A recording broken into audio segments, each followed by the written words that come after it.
Mista como? Existem coisas de radioatividade complexas na matemática. Elas não são complexas na ciência, porque a ciência da radioatividade, para o ensino médio, ela é muito simples, tá? Então, já ponha isso na sua cabeça. Nosso contexto acadêmico aqui, sem técnico, a parte técnica da matéria, ela é simples. O que vai depender é se ele tocar em algum assunto um pouco mais detalhado, de uma reação específica, mas geralmente ele tem que explicar, tá? Então, hoje nós vamos fazer algumas questões, vamos começar lá para a gente ir caminhando aí no fluxo da coisa.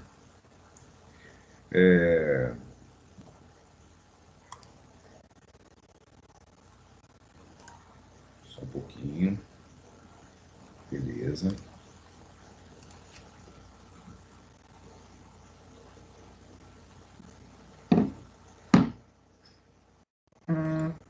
Esse é Diego. Meu amigo Diego. Diego Perninha. Vamos lá. Muito bem. Primeira questão. Gente, fala para mim ali no chat. Está todo mundo vendo tranquilo aí? A tela do meu computador?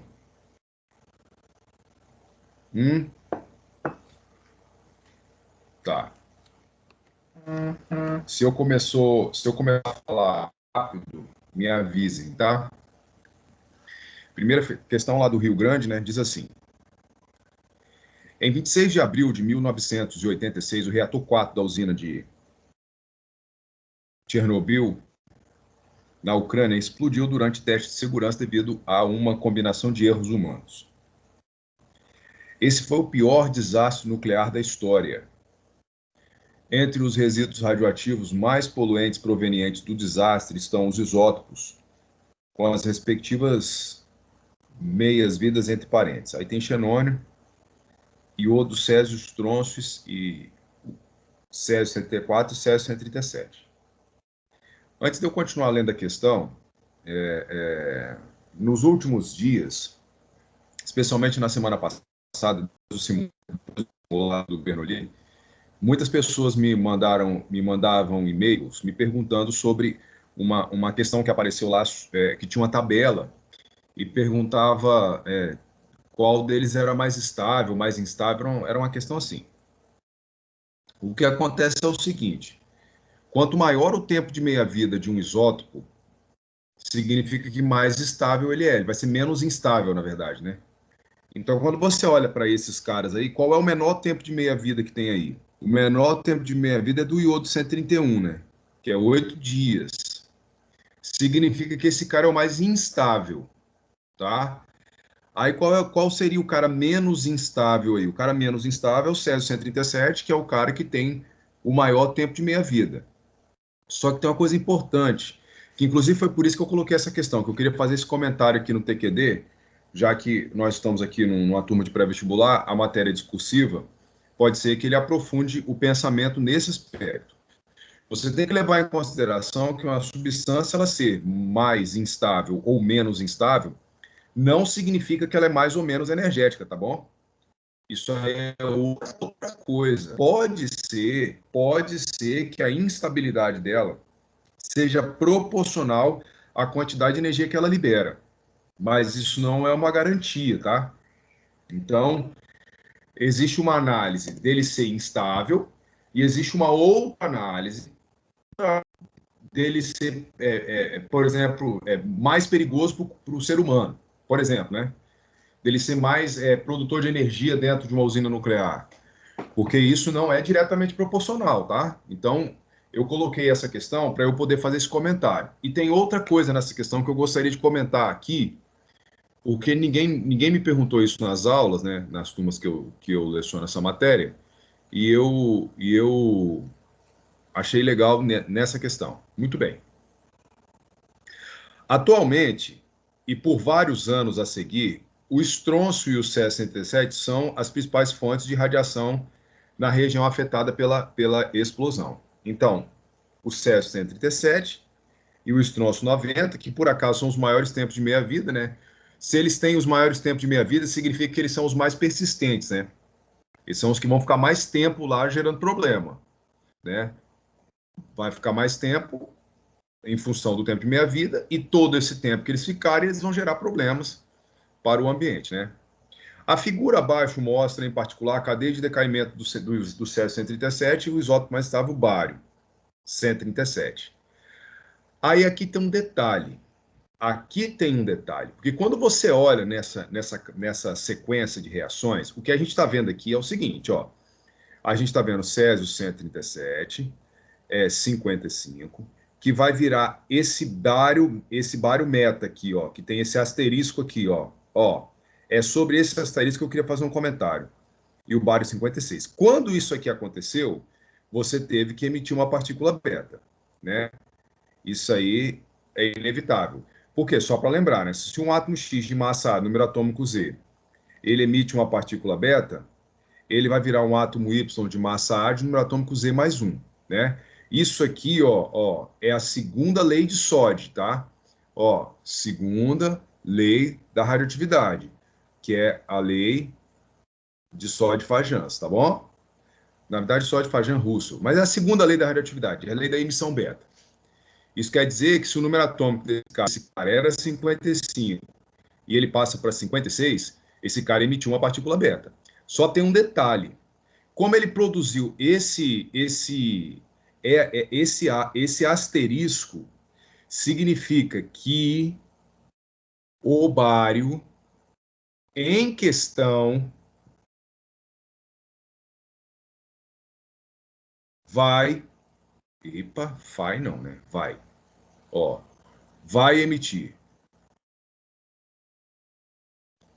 Ele vai emitir o quê? Nesse caso aqui, partícula gama, tá? Nesse caso aqui. Observe uma coisa, que a partícula gama, ela não veio sozinha, né? Ela veio acompanhada, né? Como? A partícula beta foi emitida, logo em seguida a partícula gama foi emitida. Então a partícula beta não veio sozinha. Desculpa, a partícula gama não veio sozinha, ela veio com a partícula beta.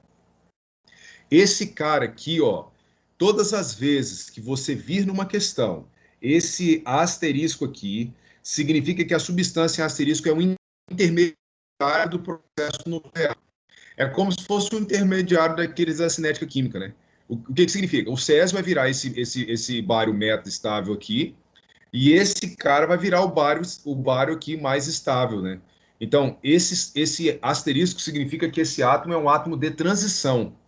Não vai parar nele, a reação vai continuar depois dele. Então, o que acontece? Que o Césio vem para o bário asterisco, que é o bário metastável, e do bário você vai pular para o bário estável.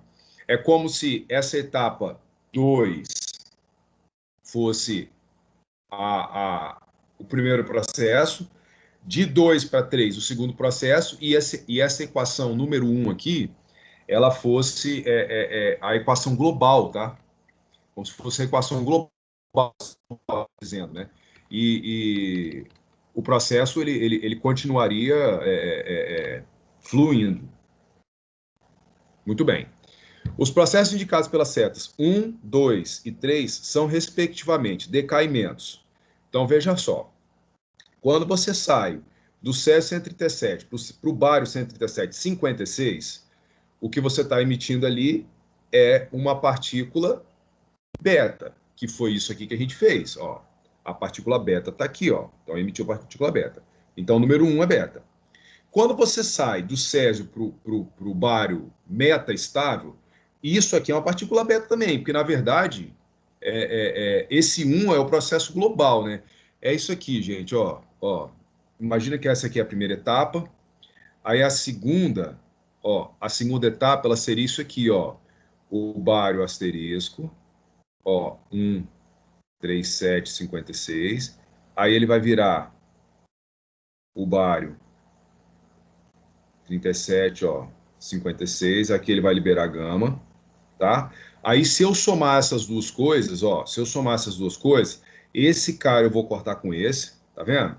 Aí eu vou sobrar, ó, o Césio 137, 55, que vai virar o bário não meta, né? O bário 137, o bário mais estável. Eu vou ter a partícula beta e vou ter a partícula gama. Então, é como se isso aqui, esse processo que você está vendo aqui, é o que ele chamou de 1, tá vendo? Esse aqui, ó, da partícula aqui, ele chamou de 3. E esse aqui ele chamou de 2, tá vendo? Dá para ver ali, gente, a sequência? Sim? Sibeli, respondendo a sua pergunta, sim, só de Fajans, ou só de Fajans-Russell, né? Tá? Então, é isso que está acontecendo. Então, veja bem, os processos representados pela seta são, respectivamente, o 1, no processo 1, você vai ter a partícula, nesse processo número 1, você vai ter a partícula, para esse cara virar esse cara, partícula beta. Tá vendo aqui? No processo 2, para esse cara virar esse cara, partícula beta, porque é o processo relativo, né? E para o meta-estável virar o estável, partícula gama. Visualizou? Letra A. Tranquilo, gente, essa questão?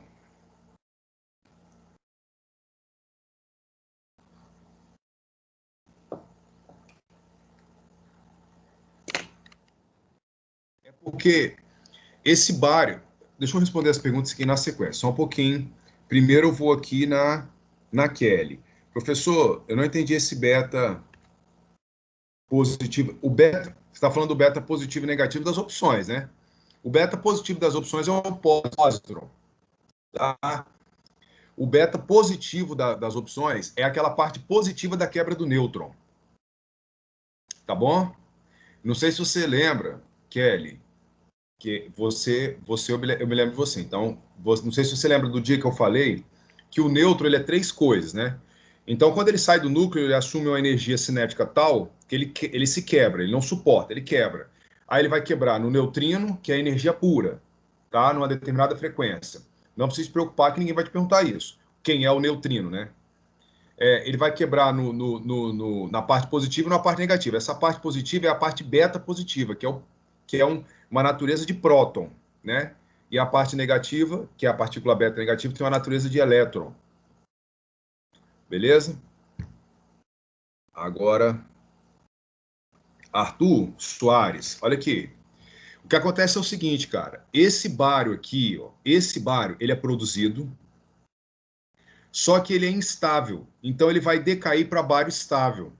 Então, a ideia é que no meio do processo radionuclear, esse bário ele seja consumido, entendeu? A ideia é que o césio vire esse bário instável e esse bário instável vire o bário estável. Então, ele vai ser consumido no processo. Por isso que ele sai. Deu para ajudar, Arthur?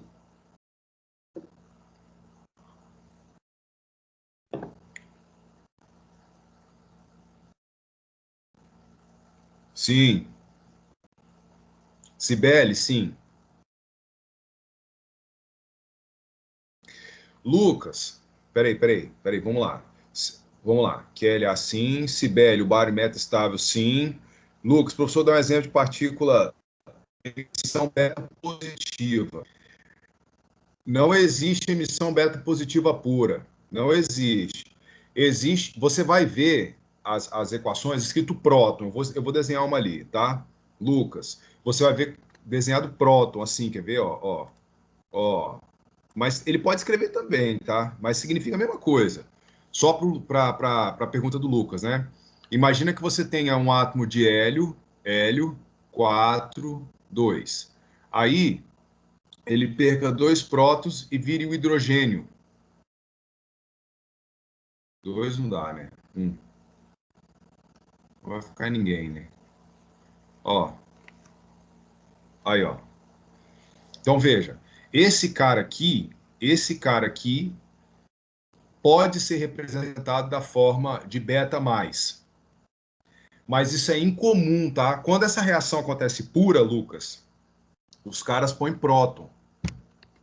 Beleza? Lucas, fala para mim se tá tudo bem.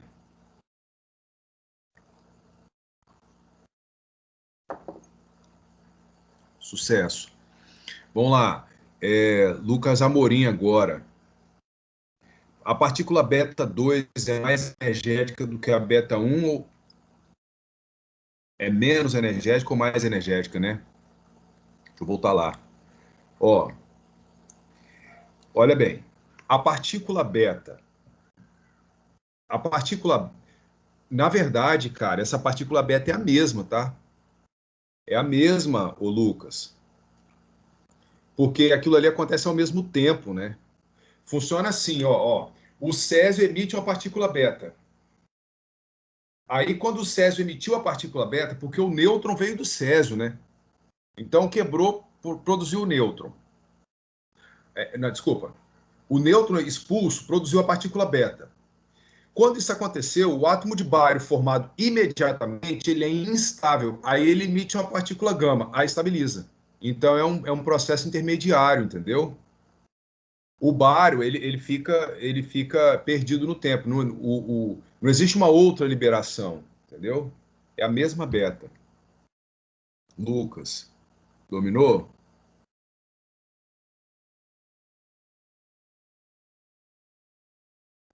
Primeiro aqui o Lucas Amorim. Deixa o Lucas me responder, Marcela, que eu vou te explicar agora. Você vai morrer de rir. Não, não, Lucas, é a mesma coisa, tá bom? Na verdade, cara, essas reações elas são no micro tempo, né? Então é um estalo de energia, né? Vamos lá, Marcela, rapidinho aqui no canto, ó. Sucesso essa pergunta aí. A gente não pode sair sem entender isso não, tá?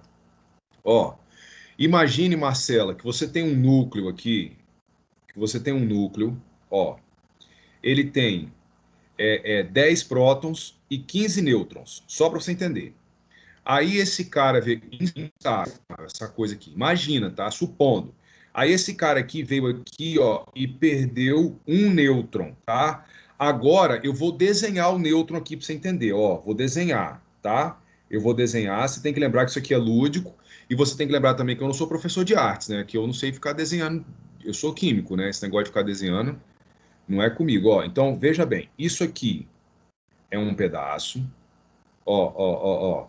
Isso aqui, ó, é outro pedaço. Eu vou até desenhar, eu vou até riscar. Tá aqui de amarelo, tá aqui de azul.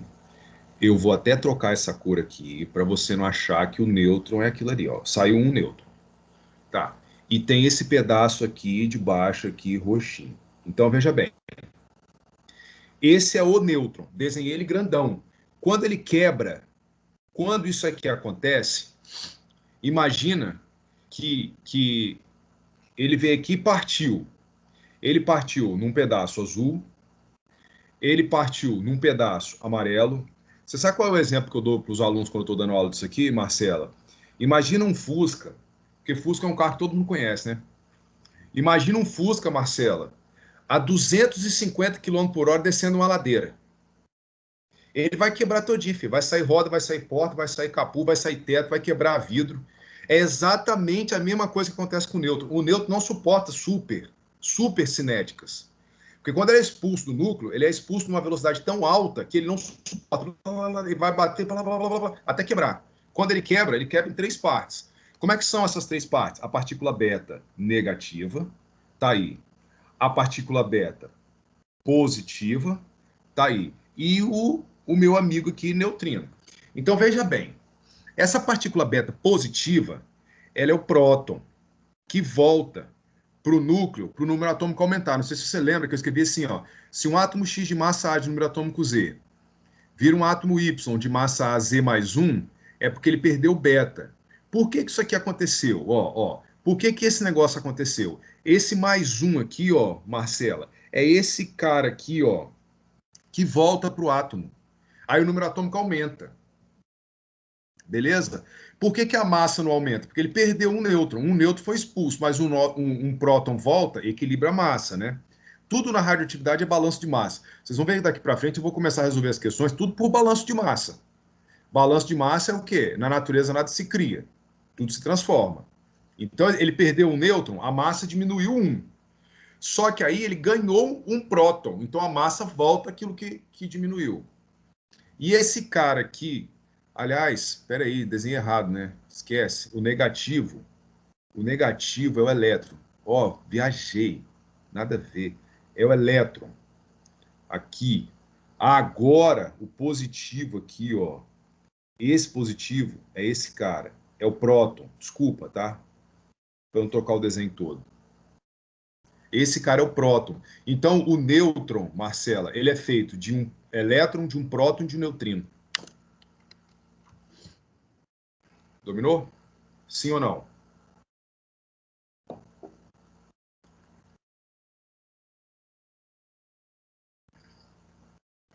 Fala comigo.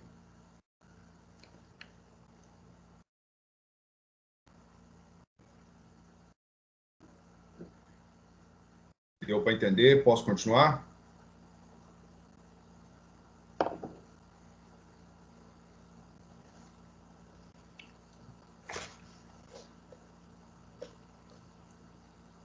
Isso aí, Arthur. Isso aí. Isso aí. Sucesso. Beleza. Prosseguindo. Prosseguindo. Hum. Ah, eu achei essa questão aqui muito legal. Eu achei a pergunta legal. Olha só, o Paraná é. Essa faculdade aqui é daquele jeito, né? Vamos lá. Olha que pergunta, né? Recentemente foi divulgada a descoberta de um fóssil de um lobo gigante, pertencente ao período Pleistoceno. Deve ser a época que o Solimar nasceu, essa aí. A idade do fóssil foi determinada por meio da datação do carbono 14. A quantidade desse isótopo pertencente no animal vivo corresponde à sua abundância natural. Vou ler de novo. A quantidade desse isótopo pertencente no animal vivo corresponde à sua abundância natural. Maravilha. Após a morte, a quantidade desse isótopo decresce em função da sua taxa de decaimento, que é o tempo de meia-vida, né? Que é de 5.730 anos. É o tempo de meia-vida mais famoso do vestibular, que é o tempo de meia-vida do carbono 14, né? O Enem, então, adora esse número aí, né? A idade do fóssil foi determinada em 32 mil anos. A fração da quantidade de matéria de carbono presente nesse fóssil em relação à sua abundância natural está entre. Então ele quer saber quanto que tem ainda, né? Só que olha que coisa, né? Se o tempo de meia-vida é 5.730, beleza? 32 mil anos, anos, ele é o... Não, vou colocar 5 aqui, né? 32 mil anos, ele é o tempo total. Quem gosta de fórmula, você vai escrever bem assim, ó. Quem gosta de fórmula, né? O tempo total é igual ao tempo de meia-vida vezes x. Que x é esse? É a massa do final, massa do início, sobre 2 elevado a x. Então, esse x é a quantidade, ó, é a quantidade de meias-vidas que passaram. Então, se a gente fizer essa continha, como é que fica? Eu vou fazer aqui embaixo, tá? Opa, ó, eu vou ter 32 mil igual a 5.730 vezes x. Tudo bem? Então, x vai dar 32 mil dividido por 5.730. Agora, olha o detalhe. Na hora que você está no vestibular, tá? Agora eu vou fazer um apelo para o pessoal da medicina particular. Se controla, tá? Se controla comigo aqui e raciocina. Da maioria dos vestibulares, você não precisa de fazer a conta até o final se você tiver alguns sensos matemáticos habilitados dentro do seu cérebro. E hoje, dia 17 de abril, eu vou te dar um conselho. Habilite o seu cérebro para esses sensos matemáticos, vai te ajudar bastante, para você não ficar fazendo conta à toa. Veja bem, você tem 32 mil dividido por 5.730. Se você fizer essa conta na mão, ó, vou fazer na calculadora. Essa conta na mão, segura na mão de Deus mesmo, tá ok? Vai dar 5,5846. Isso aí vai dar. Ó, vou até escrever aqui. Ó, isso aqui vai dar 5,58. Aí você pensa, 5,58 eu não aguento. Eu não aguento fazer essa conta aí na hora da prova. Tá, então vamos lá. Ele perguntou, gente, ele perguntou entre quem vai estar. Você sabe por que ele perguntou? Olha o que ele fala. Olha a pergunta, ó. A fração da quantidade de matéria de carbono pertencente no fósforo na sua abundância está entre. Por que ele perguntou o entre? Para que você não tenha que ficar preocupado com a fração da conta. Então veja só, se eu não vou ficar preocupado com a fração da conta, veja comigo aqui embaixo, ó. O pessoal que é sagaz com matemática, espera só um pouquinho que eu já volto para a questão, tá? Agora, vamos aqui, o pessoal que sofre um pouco com conta. Imagine a seguinte situação. Eu vou tirar a parte de milhar do número. Vou tirar a parte de milhar. Então, é como se ficasse assim, ó. 32 dividido por 5,73. Viu aí? Tirei a parte de milhar. Por que eu fiz isso? Porque, para a maioria das pessoas que eu conheço, e nesses meus anos de profissão que eu vejo, acha mais fácil fazer conta assim do que fazer conta com um número gigantesco. Se você não acha, não tem problema, até porque vai dar na mesma. Deixa eu te fazer uma pergunta. 32 dividido por 5, você consegue, não consegue? 32 dividido por 5, você acha uma conta difícil? 32 dividido por 5, daria quanto, gente? 32 dividido por 5? Dá para fazer aí de cabeça? Daria um número perto de 6,4, né? Você concorda comigo? 6,4? 32 dividido por 5?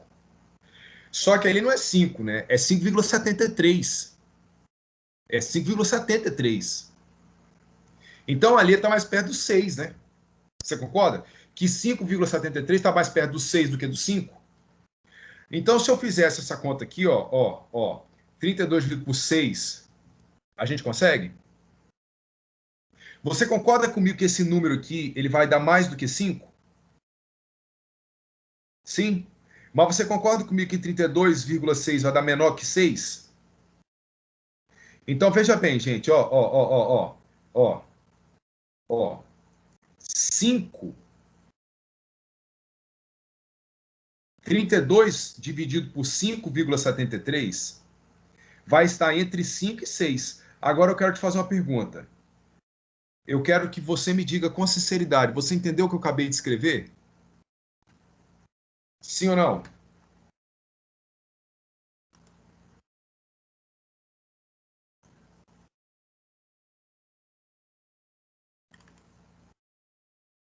Tá. Então tá. Sabe o que isso aqui quer dizer? Que você vai ter, você vai ter a massa do final, massa do início sobre 2 elevado a 5 e massa do final, massa do início sobre 2 elevado a 6. Então tá bom. 2 elevado a 5, gente, ó, esse número aqui dá quanto? 32. E a 6? 64. Então essa fração está entre 1,64 avos e 1,32 avos. Beleza ou não?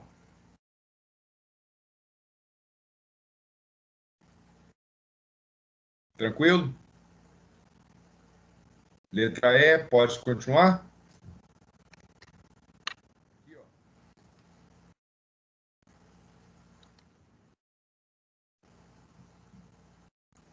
Essa questão não é fácil, não. Ela não é fácil. Fala, Andressa, comigo. Fala comigo, a parte das frações.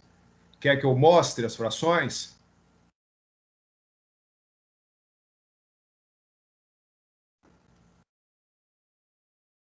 Claro. Foi mal, eu tinha visto ali em cima. Eu não tinha visto ali em cima. Aqui, Andressa. Aqui, ó. Ó. Ó. Como 32 dividido por 5,73, que é a mesma coisa que 32.000 dividido por 5.730, é um número entre 5 e 6. Então, veja bem, esse número 32.000 aqui está entre 5 meias-vidas e 6 meias-vidas. Então, imagine que tenham se passado, que x seja 5. Então, tá. A massa do final vai ser a massa do início. A fração do início é 1, né? O que é 1? É 100%. Sobre 2 elevado a 5. Sobre 2 elevado a 5. Por quê? Começou com 100%, que é 1, né? Beleza? E se x for 6, a massa do final vai ser 1 sobre 2 elevado a 6. Então, aqui, a massa do final vai ser 1 sobre 32. E aqui a massa do final vai ser 1 sobre 64. Isso quer dizer que as frações estão entre esses dois números. A fração, né? E aí? Andressa?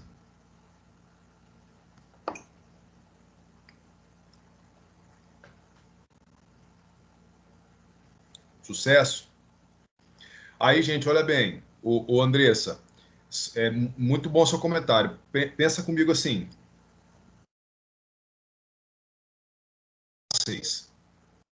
Se você treinar só questões fáceis, o seu raciocínio só vai produzir para questões fáceis, né?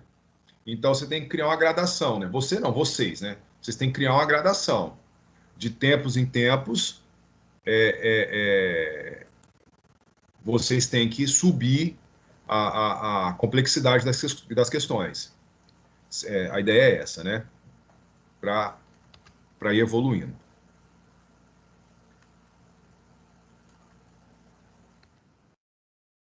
Continuando, tá? Questão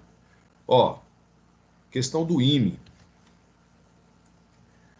Só um pouquinho. Gente, o meu áudio e o meu vídeo está cortando aí para vocês? Fala para mim. Tá normal.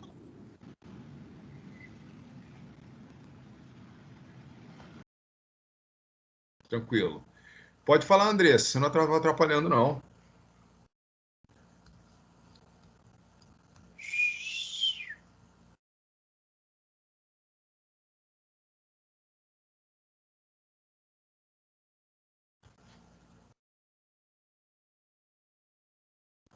É para esperar ou posso continuar? Opa.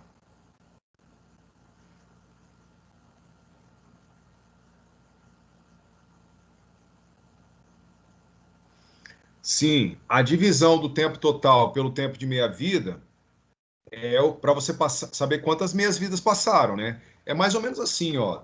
Deixa eu ajudar aqui de outra forma, né?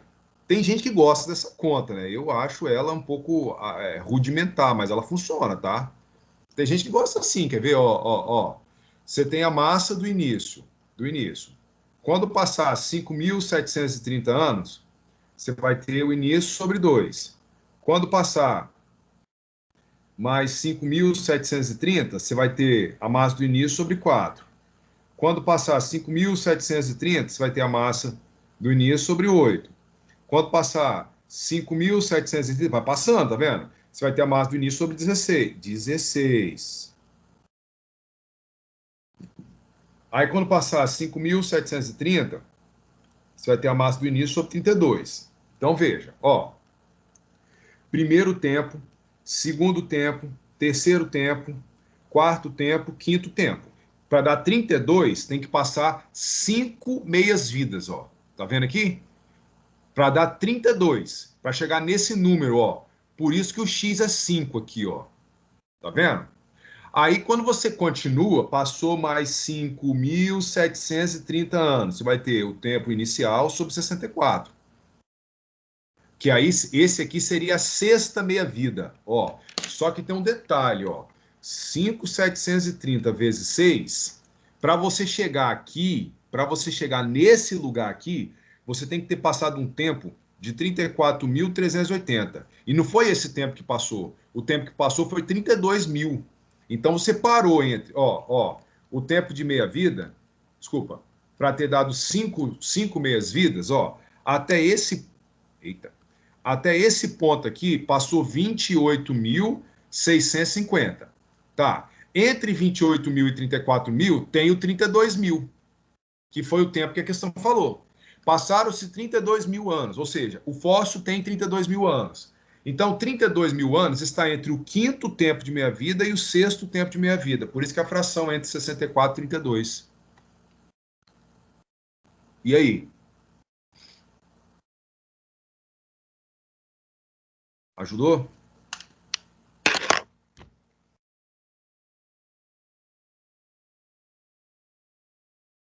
Sucesso total. Que isso, confirme aí. Maravilha. Então vamos embora. Questão 3 lá do IME. Quando a gente lê questão do IME, o pessoal já assusta, né? Mas olha essa questãozinha aqui. A respeito das reações, aí você tem o alumínio mais partícula alfa forma fósforo mais nêutron. Muito bem. Segundo é nêutron mais urânio, forma bário, criptônio mais 3 nêutrons. Muito bem. Aí, ó, a fissão do urânio aí, na reação 3, tá vendo? Reação mais famosa da usina nuclear, entendeu? Da bomba, olha aí. Fissão do urânio. Essa reação 2 aí. O3, você tem deutério, que é o hidrogênio de massa 2, mais o trítio, que é o hidrogênio de massa 3, forma hélio mais nêutron. Assinale a alternativa incorreta. Então vamos embora. A alternativa incorreta. Vamos lá. A reação 1 é uma reação de transmutação artificial. Isso está certo, né? O que é transmutação artificial? O alumínio 1327, aí, gente, o IME tem essas coisas, tá? O IME tem essas coisas que eu vou falar agora. É bullying, mas ele tem, né? O alumínio 2713 é o alumínio estável. Eu não sei se tem alguém aqui mais afim da química, né? Mais ligado. Quando você faz conta com alumínio no cálculo estequiométrico, no cálculo de soluções, ou em qualquer outra questão que dependa da massa molar dele, a massa que a gente usa é 27. Por quê? Porque o alumínio mais estável é o 27. Então, quando você pega um átomo estável e bombardeia ele com partículas, seja alfa, beta, gama, próton, não interessa. Você está fazendo uma reação nuclear artificial. Tá bom? Inclusive é assim que faz elemento na Terra, né? Os laboratórios na Terra que fazem elemento é desse jeito aí. Então, isso aí está certo. Isso aí é uma transmutação artificial. Ah, então você sabe disso porque o alumínio que está ali é o estável? É, porque o alumínio que está ali é o estável. Beleza? Se eu perguntar aqui para o pessoal do pré-vestibular, qual é a massa do hidrogênio? Você faz a massa do hidrogênio é 1, né? Quando a gente faz conta de cálculo de massa molar, a massa do hidrogênio é 1. Isso quer dizer que se eu fizer a reação com hidrogênio de massa 2, eu estou fazendo com hidrogênio radioativo. Visualizou o que eu estou querendo dizer? Então, essa número 1 aí é correta. Número 2. Desculpa, letra B, né? A reação 2 é a reação da fissão nuclear. De fissão nuclear. Né? Porque você tem um núcleo grande, que é o urânio 235, virando 2 núcleos pequenos, né? Que é o criptônio e o bário. Aí eu queria fazer essa reação, já que eu estou aqui, né? E nós estamos nela, eu queria fazer essa 2, né? Você vai ter um nêutron mais urânio 235, 92, vai virar bário, 142, 56, mais o criptônio, tá aqui, mais 3 nêutrons. Olha o que eu falei para vocês, gente. O que eu falei para vocês é o balanço de carga. O que é o balanço de carga? Tudo que tem antes da seta tem que ter depois da seta. Tudo que tem antes da seta tem que ter depois da seta. Então, veja, antes da seta tem 92 prótons. Tá vendo? Então, depois da seta tem que ter 92. Aqui já tem 56 prótons, tá? Então, olha bem, se eu tinha 92, esse cara aqui tem que ser 36. Porque na hora que eu somar o 36 com o 56, tem que dar o 92 lá.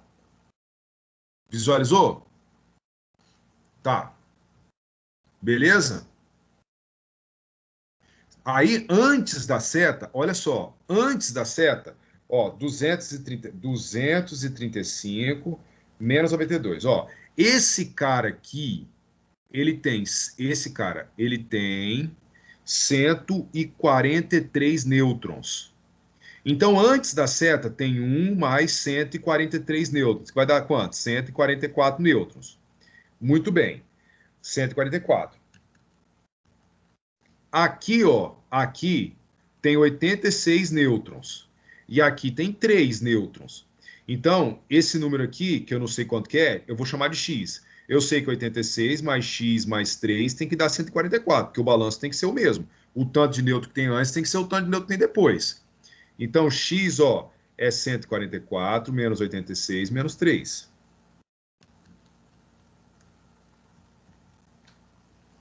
55, olha lá. Fala para mim.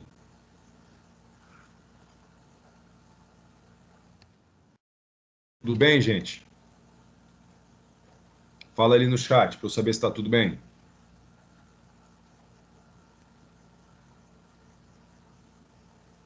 Camila, tranquilo, hein?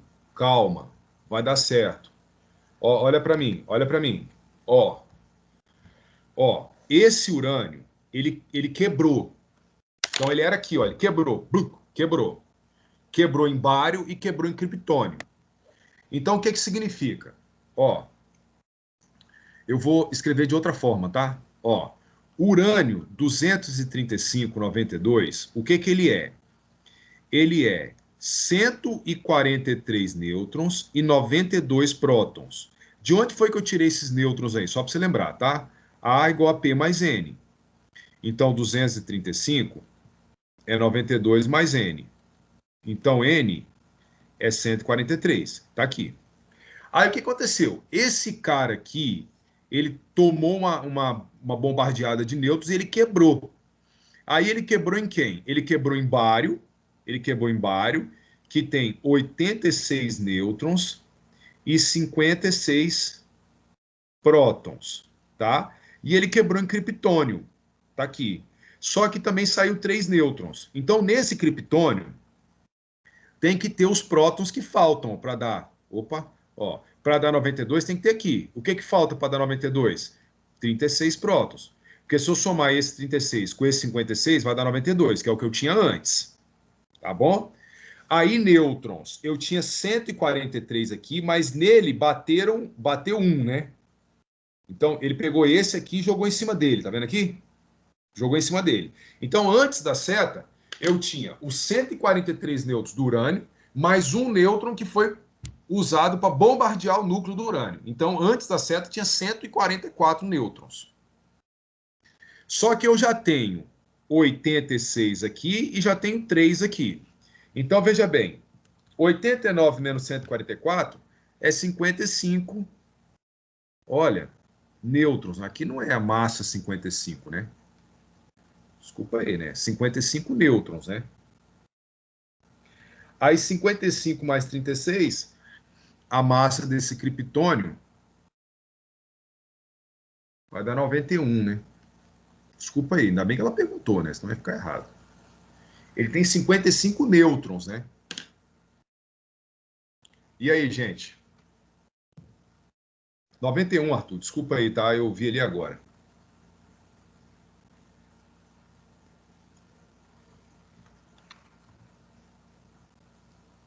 Kelly, professor, eu pensei que a parte de cima de um lado deveria ser igual à do outro. Se for só átomo, vai ser igual. Se tiver partícula, não. Arthur, dominado aí, consertei, tá bom? 55 nêutrons. Pode ser também, Rafael. Pode ser. Eu fiz quebrado, eu vou explicar por quê. Eu fiz quebrado porque existem questões que ele joga uma partícula gama. E se ele jogar partícula gama, você tem que lembrar que não pode somar, porque partícula gama não tem massa. Não, mas o Marcela, o que ele está falando ali É porque você vai fazer você vai descontar um negócio lá no final, que vai acabar dando a mesma coisa. Dominou? Ali?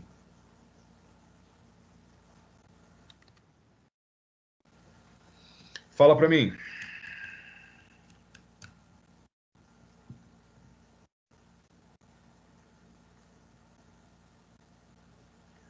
Peraí, vamos conferir quanto aqui, gente. Ó, Marcela, ó, 142 mais 91 mais 3. Tá certo.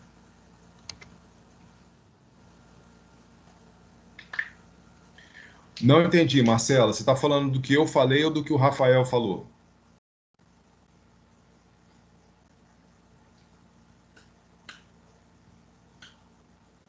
Não, esquenta a cabeça ali, não. Senão eu vou ter que fazer a conta de novo, tá? Aí a gente fica presa nessa. Você entendeu o que que eu fiz? Ali?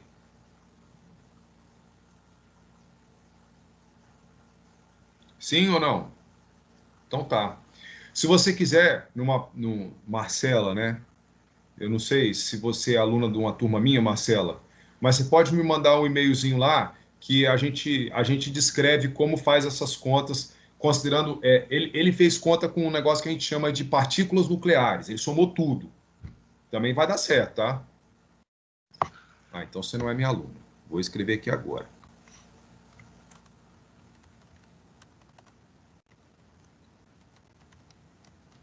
E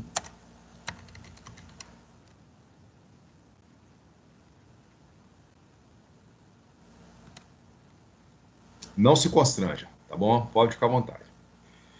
Então a gente já viu ali que a B está certo, ali a B é isso mesmo. A letra C, a reação 3 é uma reação de fusão nuclear. Beleza, fusão, dois núcleos pequenos viram um grande. Fusão nuclear, a 3, né?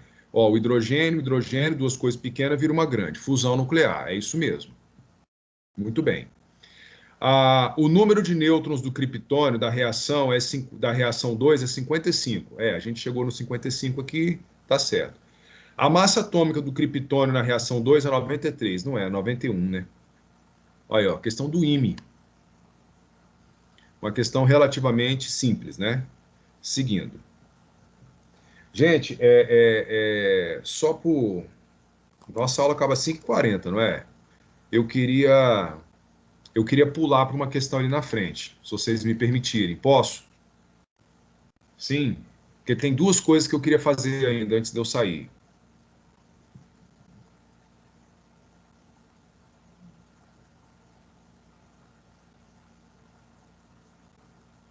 Tá bom. Então vamos embora. Enem. Essa aqui. Muito bem. Questão 8, Unesp. Ó, essa aqui é uma questão também tranquila, vão fazer com facilidade. Geralmente, radioatividade das faculdades de medicina, elas são radioatividades simples, tá? Bem simples.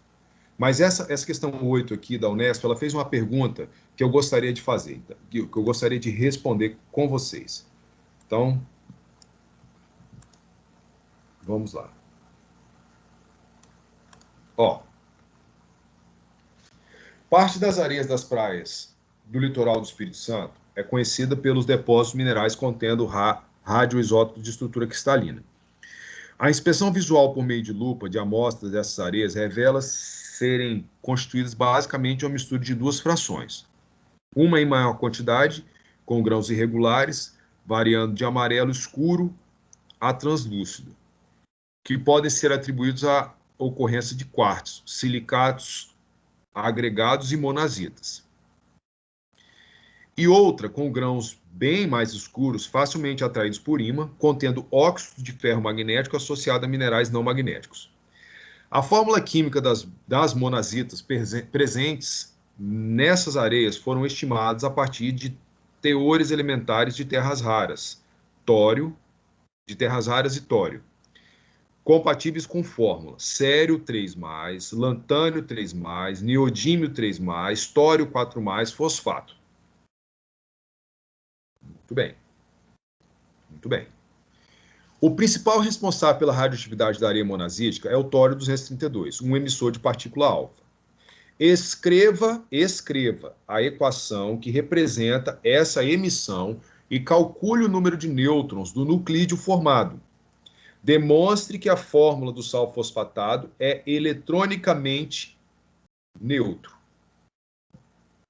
Beleza? Então vamos lá. Primeiro vamos fazer a reação nuclear, né? Que ele pediu. Tório. Aí, gente, a gente precisa do número atômico do tório, né? Deixa eu colar aqui na tabela periódica. Que aí é dureza, né? 90. Muito bem.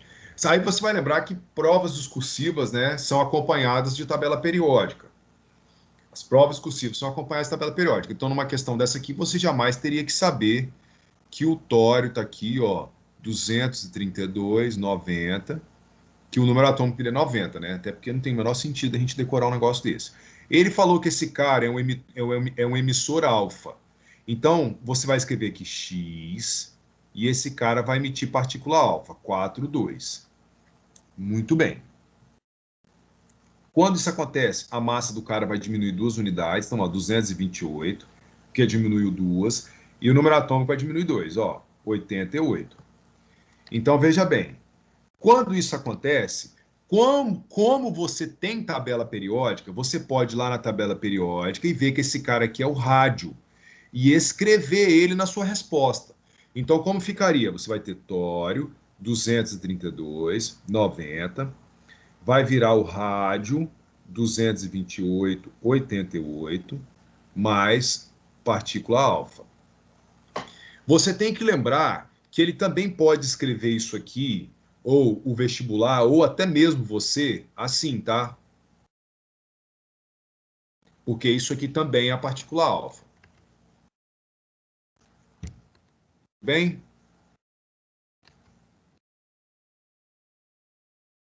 Beleza, gente? Tudo bem aqui? Então, olha só. Seguindo esse contexto, posso...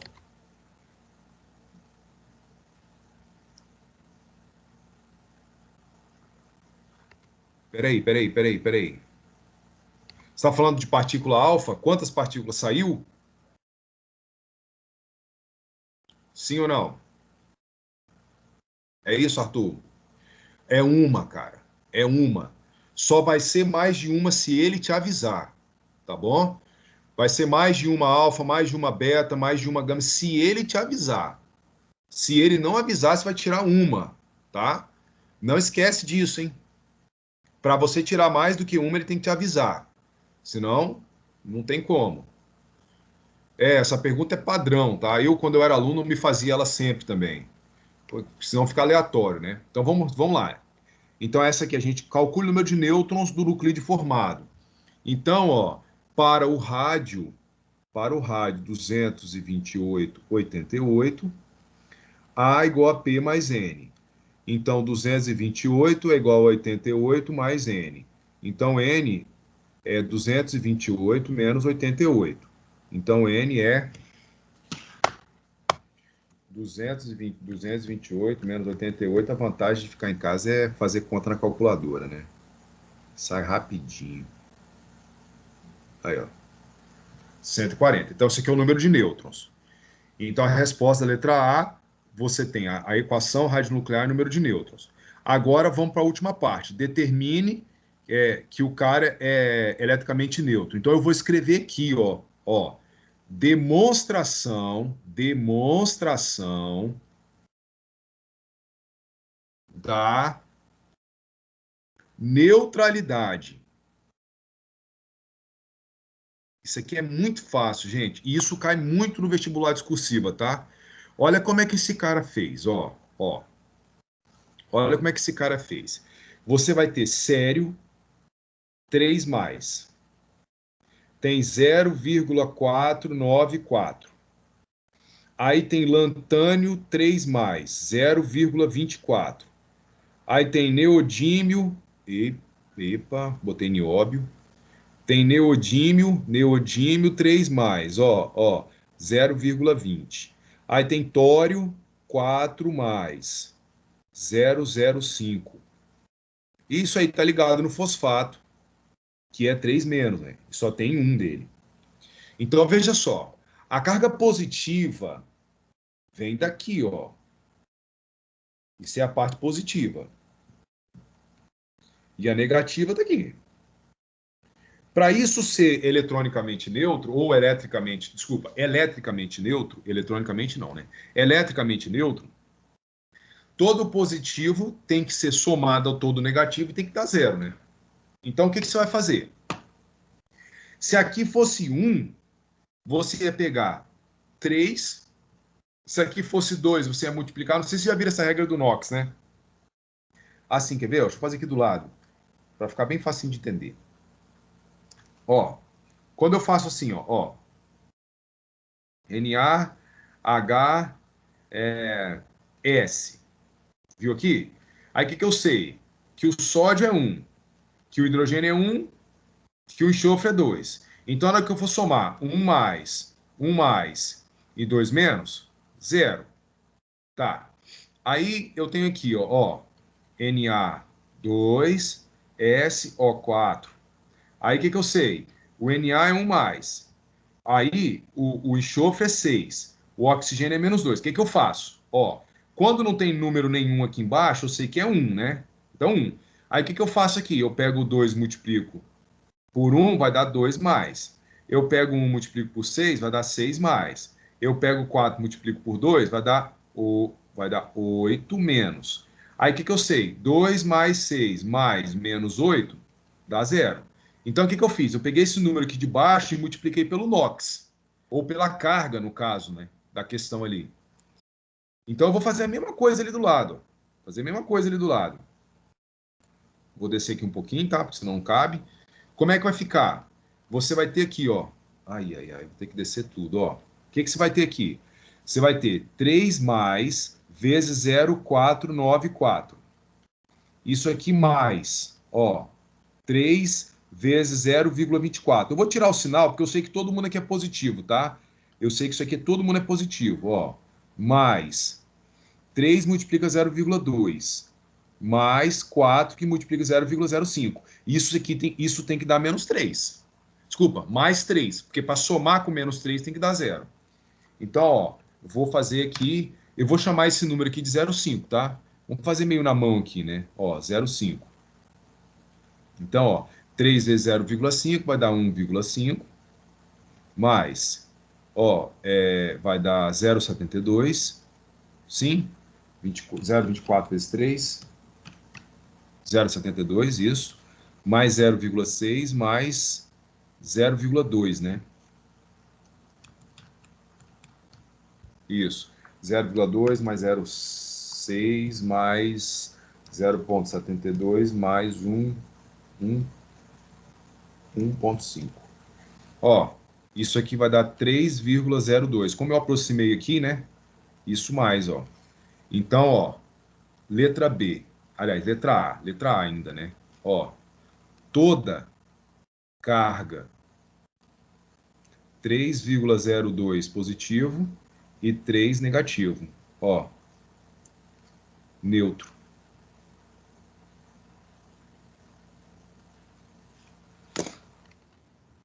Aí qual é o detalhe, gente?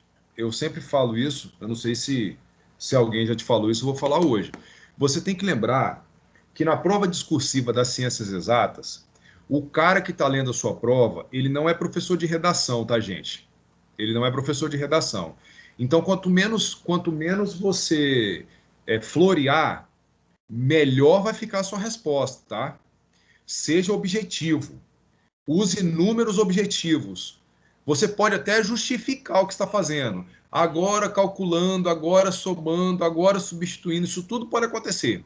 Mas você tem que lembrar que o âmago da certeza da sua resposta não está nisso. Porque o cara que está olhando para a sua resposta, ele sabe que você está fazendo isso. Entenderam, gente? Isso é muito simples eu estou falando para vocês porque eu conheço pessoas das universidades que corrigiram discursiva anos e anos e anos, tá? Então, isso é fala deles, entenderam? E aí, eu transmito isso para os alunos que eu conheço. Não precisa de ficar emoldurando a sua resposta com textos, porque o cara, ele não quer saber disso aí. Ele quer saber que você responda o que ele perguntou. Você respondeu o que ele perguntou? Você mostrou os caminhos? Porque você também não pode chegar na resposta do nada, né? Brotou a resposta. Também não pode vir com milagre, né? Na hora da prova, não. Beleza ali, gente? Posso continuar? A letra A foi respondida? Esses números decimais, o Lucas, eles são a fórmula, eles são uma porcentagem proporcional. É porque funciona da seguinte maneira. Quando você estudar a ligação química, você vai ver que quando a gente escreve NaCl, nós estamos escrevendo a fórmula mínima do composto do cloreto de sódio. Entendeu? Porque a estrutura ela não tem um Na e um Cl. Ela tem centenas de Na e centenas de Cl, formando um negócio chamado salgema. Só que a gente escreve a fórmula mínima. Quando a gente escreve fórmula de composto iônico, NaCl, KBr, Na2SO4, substância iônica, a gente escreve a fórmula mínima. E ali, aquele jeito que ele escreveu, essa forma que ele escreveu aqui, é uma fórmula mínima não é uma fórmula mínima decimal, não aproximada. É exatamente isso aí que tem lá. Ah, como que faz para eu ter os números certos? Você vai começar a multiplicar isso aí até você ter os números inteiros, né? Até você ter os números inteiros. É como se ele fizesse isso aqui, quer ver, ó? O Lucas, deixa eu ver se eu tô sendo claro. Eu queria dar uma. Opa! Ó, deixa eu fazer aqui, ó. Imagina que eu tenho aqui. Vamos usar um aqui, ó. MgCl2. Isso aqui é a mesma coisa, ó, que Mg 0,5. Para. Isso é a mesma coisa que Mg 0,5 Cl1, que é a mesma coisa que Mg 0,25 Cl 0,5. Tá dando para entender? Deu para entender o que eu quis dizer, Lucas? É a forma que ele escreveu. Mas se você sair multiplicando aqueles números, vai chegar uma hora que eles todos vão ficar inteiros. Beleza? Só que vai dar um número gigante, tá? Sucesso. Vamos lá para a próxima. Ó.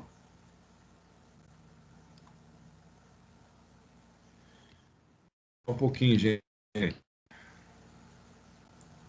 Se acalma. Deixa eu ver a hora aqui. Puxa. Falta 2 minutos. Dá para fazer a última aqui. Muito bem. Considerando o decaimento descrito do item A, considere a situação e responda o que se pede. Para uma massa de 10 gramas de tório, e considerando tempo de meia-vida igual a 7 dias, calcule a massa de rádio produzida em 21 dias. Ah, que legal. Essa aqui, ó.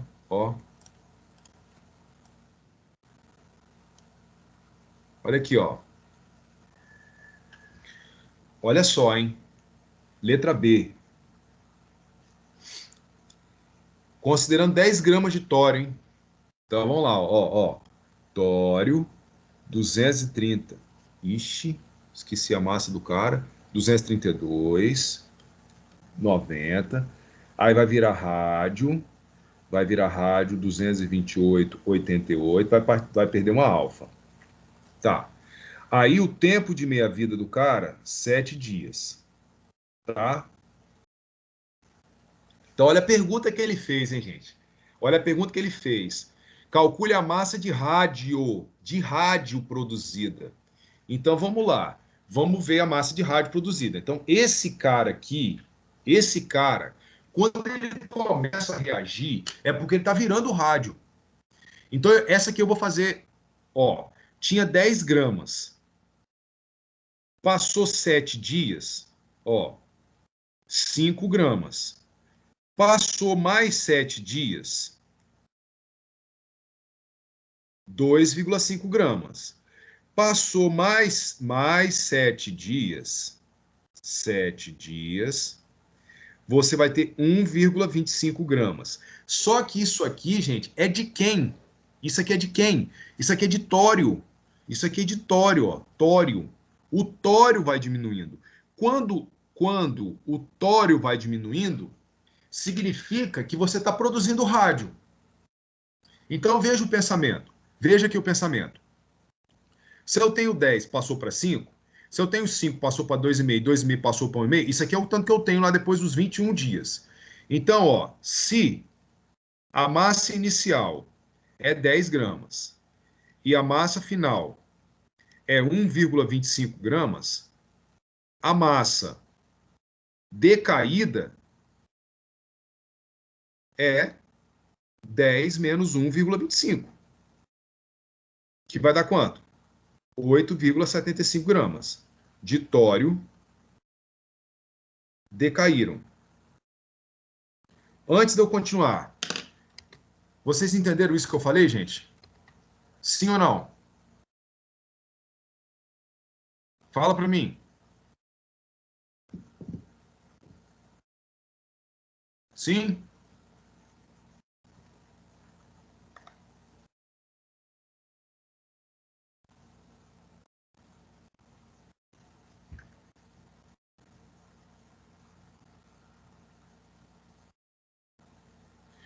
Não, a gente não vai considerar os fatores energéticos, Henrique, de perda. A gente não vai considerar, senão dá problema, tá bom? A gente vai considerar como se a massa do cara tivesse sido convertido em tudo que é possível de energia. Não se preocupa no que foi produzido, tá bom? Então, muito bem. Aí, gente, aqui eu vou continuar do lado, tá? Continuar do lado, ó. Continuar do lado. Ó. Se 1 mol de tório produz 1 mol de rádio, o que você vai fazer? Ó, 8,75 sobre 232 vai produzir X. Isso aqui é o número de mol, né? A massa sobre a massa molar. Então, X vai dar 8,75 dividido por 32. Só fazer o número de mols, né? 232. Aqui, 8,75 dividido por 232 vai dar 0,03 mol de rádio, né? Se você quiser transformar em massa, é só pegar esse número aí e multiplicar por 228. Beleza? Tranquilo? Gente?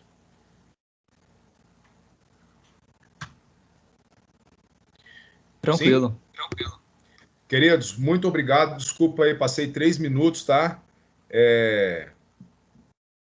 Não.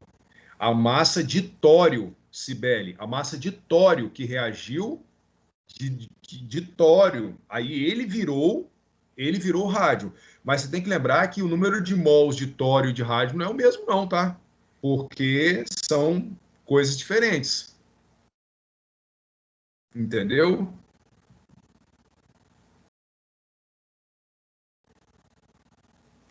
Um abraço a todos vocês, espero ter podido ajudar. Me coloco sempre à disposição, tá bom?